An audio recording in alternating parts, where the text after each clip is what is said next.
Bom dia, terceiro ano! Na nossa aula de história de hoje, nós iremos estudar sobre raízes africanas. Abram o livro de vocês lá na página 132, tá bom? Então, meus amores, na época da colonização do Brasil, os índios, eles não davam de conta daquilo que os portugueses queriam, né? Que era a mão de obra barata. Os portugueses queriam que os índios fizessem as coisas em troca de um prato de comida e um local para dormir. Por isso que mais de 4 milhões de africanos de diferentes regiões da África cruzaram forçadamente o Oceano Atlântico nos porões de navios negreiros. Eles não queriam vir, né? Mas eles foram forçados, vieram contra a vontade deles. E esses navios negreiros eram os navios que traziam os escravos até o Brasil. Esses navios, eles chegavam aqui, né, através dos portos do Rio de Janeiro, Salvador, Recife e São Luís do Maranhão.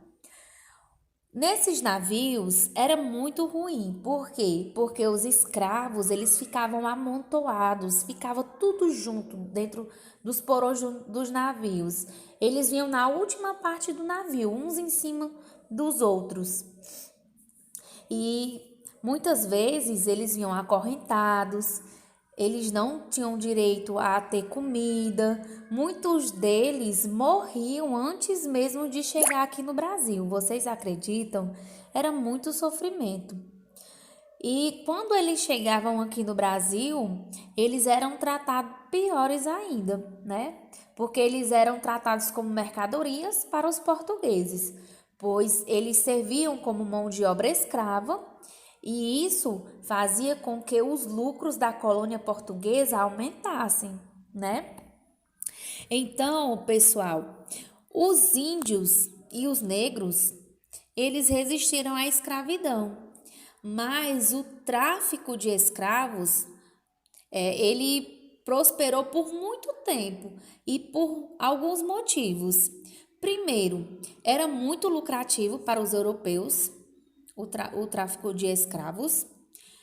Muitos indígenas morreram devido às epidemias, porque os indígenas eram considerados mais frágeis biologicamente, e eles morriam muito, e os negros eram mais resistentes.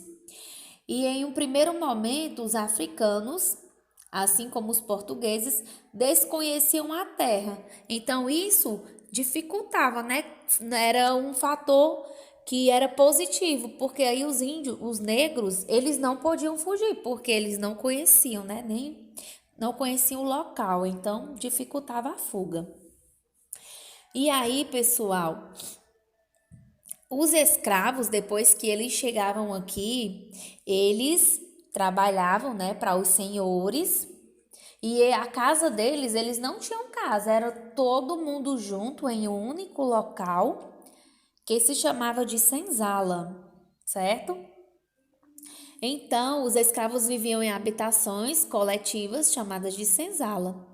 Boa parte desses escravos trabalhavam nas lavouras das grandes fazendas, na mineração, e eles sofriam castigos físicos, quando se rebelava contra a dura rotina de trabalho imposta. Era muito pesado, era muito sofrido, mas eles não podiam se reclamar. Eles tinham que aguentar tudo calado, porque quando eles queriam falar alguma coisa ou reagir de alguma maneira, eles eram castigados pelos feitores. Os feitores eram os homens de confiança dos senhores de escravos. Ou então eles eram castigados pelos próprios negros. Vocês acreditam que os próprios negros eram obrigados a castigar uns aos outros?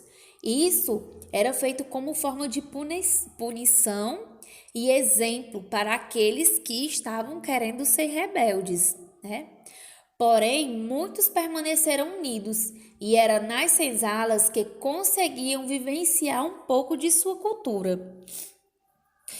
Então, por conta de todo esse sofrimento, de todos esses maus tratos, que os escravos muitas vezes fugiam das fazendas, né, e das lavouras e se organizavam em comunidades, cujas leis e regras eram feitas pelos próprios negros. Então, eles construíram como se fosse uma aldeia e organizavam-se para ser autossustentáveis, ou seja, eles produziam tudo o que era necessário à sobrevivência de seus membros, certo? Então, pessoal, esses locais eram chamados de quilombos.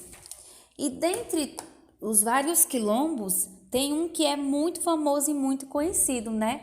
Que é o famoso Quilombo dos Palmares, que ficava localizado em Alagoas.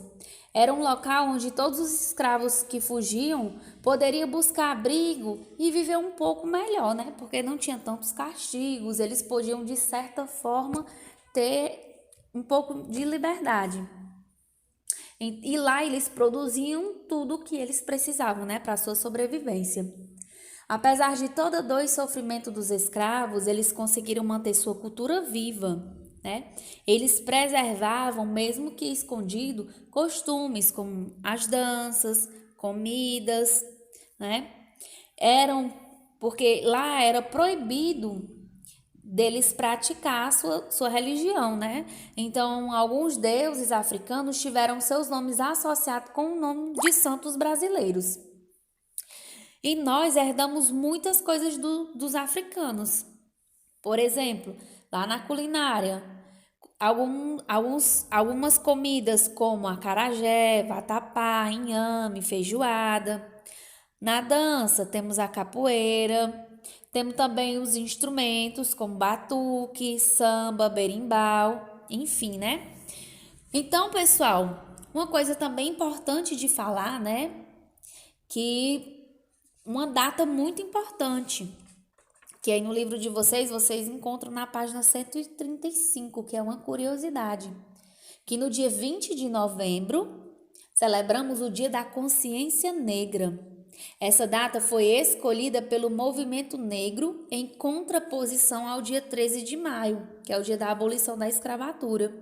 E é uma homenagem a Zumbi dos Palmares, que Zumbi foi o líder do Quilombo dos Palmares, o maior foco de resistência negra à escravidão do Brasil, que foi morto nessa mesma data, no dia 20 de novembro.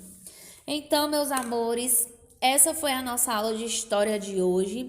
Para vocês fixarem melhor o conteúdo, abram o livro lá na página 132 e façam uma leitura calma, tá bom? Para vocês poderem compreender melhor. Em seguida, vocês irão resolver as questões das páginas 136 a 138, tá certo? Qualquer dúvida é só chamar a tia no PV. Um beijão e tchau, tchau!